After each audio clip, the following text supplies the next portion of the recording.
You just said something now that the power sector at least is beginning to come up. What do you think has been done? Do you think there's been a social engineering? Because the private sector is largely involved.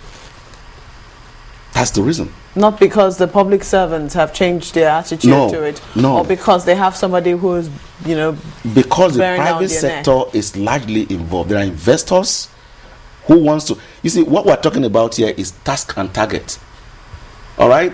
In the private sector, you don't waste time. If you waste time, you're fired. In the public sector, it's like time is free. But time is the most expensive. You can't buy time, as it were. All right, but the civil servants don't know the value of time. Is it that they don't know? Or, over the All right, years? they know the value of time, but you see, that has been eroded. You see, they really don't care. Because if you look at it, there are so many, and you don't blame that person 100% with the civil servant. Remuneration is poor.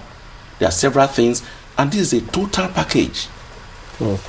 Take us through this plan. I mean, it runs from conflict of interest management to official name tag and staff number. How will this plan work if it were to be implemented? There are 11 of them mentioned here. For instance, the conflict of interest is a body of knowledge that will take even a week if we begin to discuss it. All right, but it's something that you have to train people about. Is to align the primary interest of the civil servant with those of his employers. In other words, of Nigeria. All right, there are three types: the potential, the actual, and the real. Okay, potential. You see, in the training department of any ministry and all that, people just vote money at the end of the year. Okay, do a budget. That's the training vote, and people, consultants, advertise for courses, and you just send. You don't send people on a training that is not. You have to identify a gap. All right, in the performance of a staff. And that's the only time you send that staff on a particular training to close that gap. Okay. So, but that is not the practice as we have it today. All right. So, sorry to interrupt. I was just going to ask, if this is actually a training program or a reorientation program, because people have said that if you take somebody from the public sector and put them in the private sector, they will behave as people in the private sector are behaving or are said to be behaving. And if you take someone from the private sector and put them in the public sector, that's more about the environment than the individuals. So is this about reorientating, first and or is this about training? Is reorientation. That's why I keep speaking to you about the value system.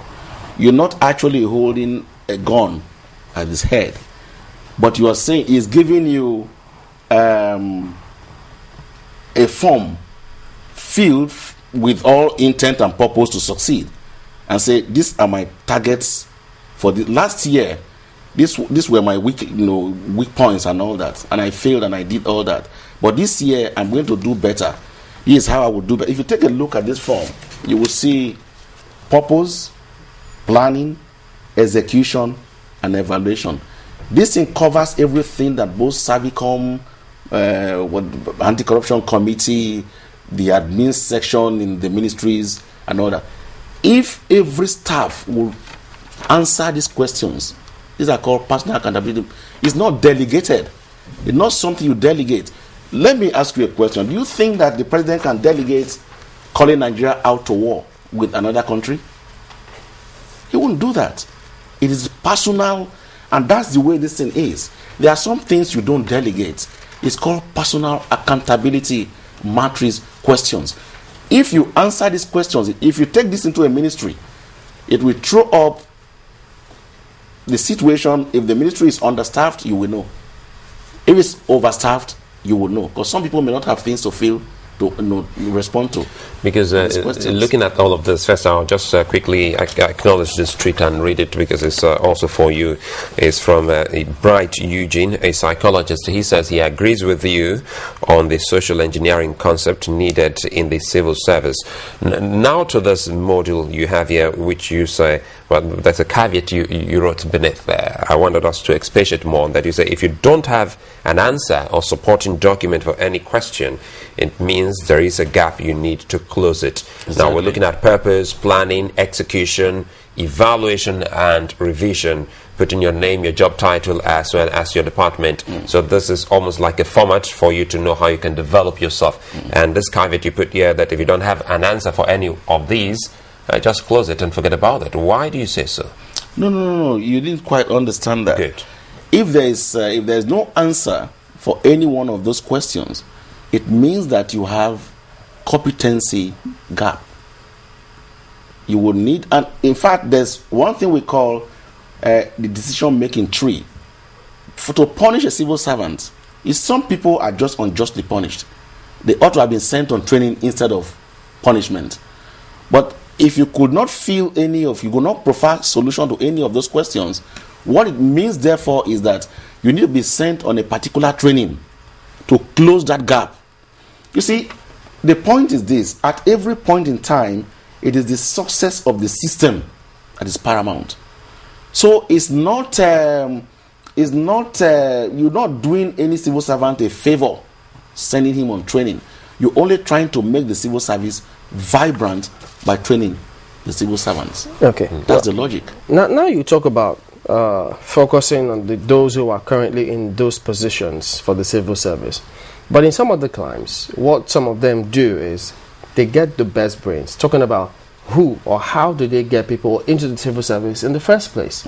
Some of them get the best and brightest brains in there, and they say that's why you see governments come in, governments change, but the policies are just slightly different, because people who run these policies are consistently there and they know what the focus of the country should be at every point in time.